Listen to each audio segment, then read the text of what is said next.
Every single film in the Toy Story franchise has won critical acclaim and praise. Each film in this series has a plot that is both engaging and gratifying in its end. Toy Story 4 was an instant hit, and fans are hoping that Toy Story 5 will be even bigger than its predecessor. So, what can we expect from the fifth Toy Story installment? What are the possibilities? Here is everything we know so far. Well, what do we know about the Toy Story 5 possibilities? The fifth film has yet to be confirmed, although it is assumed that the producers would take their time, as there was an 11-year gap between Toy Story 2 and 3, and a 9-year gap between Toy Story 3 and 4. In 1029, Tim Allen, who voiced the character Buzz Lightyear, hinted at the possibility of Toy Story 5. Tim Allen stated, "Once you get to 4, you get the trilogy, point. So, I don't see why they wouldn't do it. If you were to ask me, I'd say do 5. Tom Hanks, voiced as a classic cowboy doll Sheriff Woody, revealed on The Ellen DeGeneres Show in May that Toy Story 4 would not be the franchise's final episode. Mark Nielsen, the producer, was asked about the possibility of making Toy Story 5. Nielsen stated, "Without ruling out the idea of a fifth feature, every film we create is treated as if it's the first and only film we'll ever make. So you force yourself to make it work. You do not enter over your skis. Is there going to be another? I'm not sure. If there is, it'll be an issue for tomorrow." Moving on, more specifics on the subject. Toy Story 1995, Toy Story 2 1999, Toy Story 3 2010, Toy Story 4 2019, and the spin-off prequel film within a film, Lightyear, comprise the majority of the franchise, 2022. It also includes Buzz Lightyear of Star Command, The Adventure Begins 2000, a 2D animated direct-to-video spin-off film within a film, and its television series of the same name. Toy Story was the first feature-length picture to use computer-generated images. The first two films were directed by John Lasseter, the third by Lee Unkrich, who also co-directed the second with Ash Brannon, the fourth by Josh Cooley, and the fifth by Angus MacLean. Toy Story 3 was the first animated picture to make more than $1 billion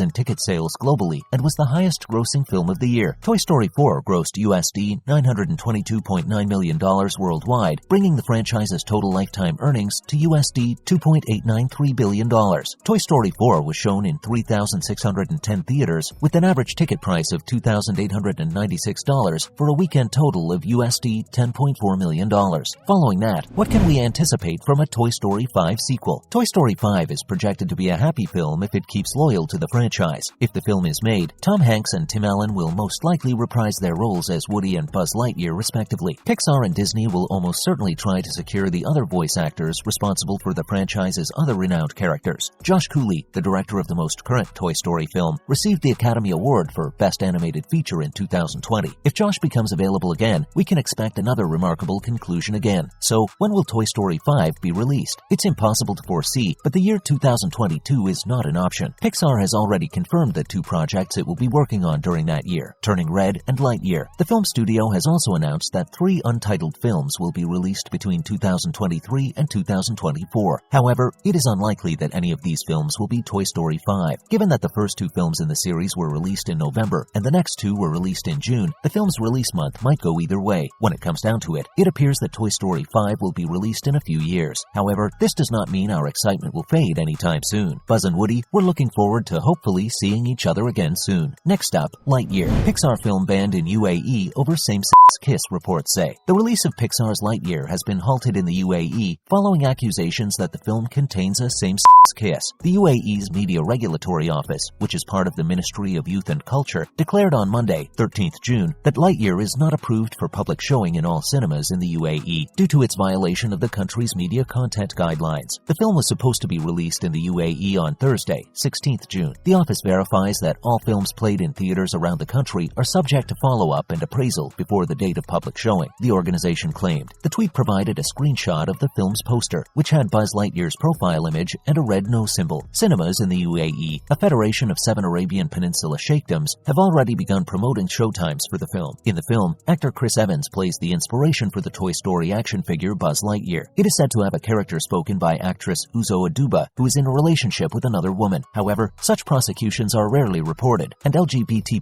people live in Dubai, the skyscraper-studded city-state, home to the long-haul airline Emirates. Like other Muslim-led countries in the Middle East, the UAE criminalizes same-sex relationships. According to the U.S. State Department, Islamic or Sharia law might entail the death penalty for same-sex behavior. It carries a 10-year prison penalty in Dubai and up to 14 years in Abu Dhabi. Moving on, in other news, Hawkeye's personality puts the Thunderbolts at risk. In addition to demonstrating Hawkeye's inability to act as a decisive leader, this not only reveals that the Thunderbolts' primary function is that of a propaganda squad rather than an actual superhero team, but it also exposes supposes that the Thunderbolts' primary aim is to spread propaganda. If Captain America were to take Hawkeye's position, he would convince the government to remove Egro from the squad or quit the team entirely, whereas Hawkeye does neither. Barton is undoubtedly a good mentor, as demonstrated when he consoled a superhero who failed early in his struggle with Egro. Still, he is a lousy leader due to his inability to handle a group of people effectively. Unfortuitously, it would appear that Hawkeye does not take his responsibility seriously as the commander of the Thunderbolts. Clint is well aware of the government's resistance to his plans for the organization at every turn. As a result, he has decided to step away from the day-to-day managerial responsibilities. It's just as well. Hawkeye may be a skilled field commander during combat, but he is hardly a leader, especially when establishing himself with new team members. Following that, Ranking of Kings proves Game of Thrones botched Jaime's story. The parallels between Domas and Jaime are evident, whether deliberate or not. Both are blonde-haired master swordsmen who seek to kill a youngster by shoving him, and both begin their walk to repentance by losing their dominant hand. What distinguishes them, though, is their redemption. Jaime's finale in Game of Thrones seemed like a betrayal because his entire character arc had been dedicated to discovering that his family, particularly his sister, are genuinely terrible people who want to use him. While it's reasonable that he still loves Cersei, it feels like a lack of character development for him to die by her side. On the other hand, Domas uses the remorse of his past sins to fuel real reform. It's nice to see him try to apologize to Boji and fight for him, and it demonstrates Boji's innate goodness that he forgives Domas. Domas's thorough character arc allows fans to understand more about him and Boji. While Game of Thrones and Ranking of Kings are pretty different shows, this one overlapping feature demonstrates the limitations of Thrones' bleak and gritty storyline. The program fails his character and its audience by opting for a tragic ending rather than one that matches Jaime's narrative. In contrast to Game of Thrones, Ranking of Kings allows its counterpart of Jaime Lannister, Domas, to redeem himself, which is much more gratifying character development. Finally, the MCU was unable to handle Fables the Dark Witch. Harkness is one of Earth's most powerful witches and has committed a few terrible crimes over the years, but in Marvel Comics, she has also been a force for good. She, like Totenkinder, has served as a mentor to several of her world's heroes, like Wanda Maximoff and Franklin Richards, but her motivations have always been her own. Like the Fabletown Witch, Harkness helped establish a magical community that was protected from the outside world. It was a witch city founded following the Salem witch trials in the 17th century. Though not as old as Frau Totenkinder, the Marvel Witch has been living for decades, retaining her power and life through her magic, thankfully without the sacrifice of children. Agatha Harkness, who will soon return to the MCU with her television show, is undoubtedly one of the most well-known comedic witches. However, in terms of power, age, and body count, she cannot compete with DC's Frau Totenkinder. With the newfound links between the series and the DC universe, as seen in Batman vs. Bigby, A Wolf in Gotham, it's feasible that she'll eventually return as DC's way, far darker version of Agatha Harkness. Well, that marks the end of our video for today. We hope you enjoyed it. On your way out, make sure to hit the subscribe button. Thanks for watching.